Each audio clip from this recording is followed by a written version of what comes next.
Allahu Allahu Akbar. Men ötkende el biyligi dep çıktım ele, oşan ele, oşa tarihte ele ulayında otam bugün inşallah. Eң негизи эки нерсени айтыш керек болот. Мына балдар эл көзөмөлү деп ачышыптыр. Анча-мынча интернеттен көрүп атабыз. Аракет кылып атышат. Кудай колдосун, эл дагы дем берип турсун деген жакшы ниет, жакшы тилек, жакшы аракет кылып атасыңар. Кудай өзү колдосун. Ал бир эл бийлиги, бийлик элдин колунда. Ошол эл Нуркожо баласын Садырды алып келип тактыга отургузду, көтөрүп. Кыргызстан муну хан деп коет. Садыр Нуркожоевичти хан деп өзүнүн аты менен атайбыз. Ошондой аталат. Хандык бул элге тиешелүү болот. Элдин каалоосу менен каалаган адам хан болот. Бул бир ханды жок кыла турган нерсе бул элге берген убадалары аткарылбаса, ошол эле алып келген колдор менен эл ошол эле кол менен алып коет. Эми экинчиси падышалык деген. Падышалыкты мен Атамбаевга тиешелүү деп айтып атам. Алмаз Шаршеничте падышалыгы бар адам деп 1-2 жолу айткан. Падышалык деген бул Аллах Тааладан болот. Алланын өкүмү. Падыша деген Алланын өкүмдары болот. Хан менен падышанын айырмасы эмнеде болот? Хан элге таянып бийлик кылат. Элди карап. Эки тизгин бир чылбыр элдин колунда. Себеби ханды эл шайлаган. Падыша болсо бул Алланын өкүмдары, жана Аллах Тааланын өкүмдөрүн аткарат. Бийлик Аллахтын колунда. Аллах Таала оң бол десе оң болот, сол бол десе сол болот. Мына падыша менен хандын айырмасы ушунда болот. Эми бул конституция жөнүндө биз парламенттик өлкө болобузбу, президенттик өлкө болобузбу деген талаш тартыш болуп атат. Кеп парламенттик болобузбу, президенттик болобузбу, бирок өлкөбүз ыймандуу өлкө болсо, ошондо ишибиз оңолот. Эгерде эл адалдыкты талап кылып, адал жашайлы десе, адал иштегенге аракет кылган өкмөт болот. Мына негизгиси бийлик элге жараша болот. Элдин акыбалына жараша болот. Эгерде эл адалдыкты талап кылып атса, адал иштеген өкмөт болот.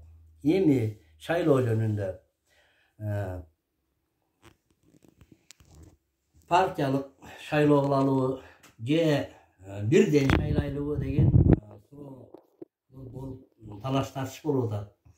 Түзмө-түз айтканда, мына 30 жылдан бери парламент деп атып, президенттик деп атып, талаш тартыш болуп атып, мына аябай оор акыбалга келдик. Эл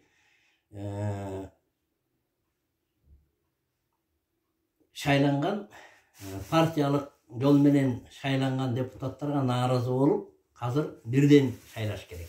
Бирден талдап, бул кандай адамдар келип атат, партия менен келеби, өзү келеби, ар бирөөнү талдап, кандай адам экен, кандай инсан экен, кыргыз элине пайдасы тиеби, тийбейби, ыйманын карап, мына ошентип талдап алсак, ошондо туура иш болот. Андан кийин кыргыз элинин азыркы руханий акыбалы, каржы жагы акыбалы өтө эле оор болуп турат. Өткөндө айттым эле, кен байлыктарды казынага буруш керек. Тез аранын ичинде буруш керек. Ошол менен кен байлыктар менен бул карыздардан кутулуп алсак, жакшы иш болот. Элге кайрыларым ушу айтарым эки нерсени айтып коеюн.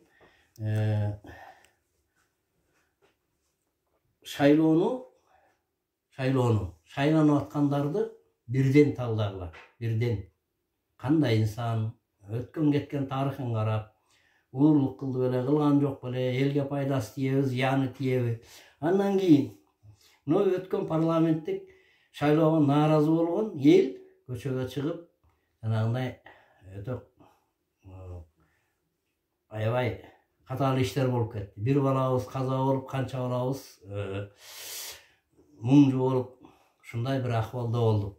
Эми мына ошону о элде алып барган парламент бири-бирине чапан кийгизип, кыргыз элин жыргатып, эле мураска жеткиргенсип, бири-бирине чапан кийгизип, калпак кийгизип, далага чыгып бири-бирин мактап атат. Мыкты иштедик деп.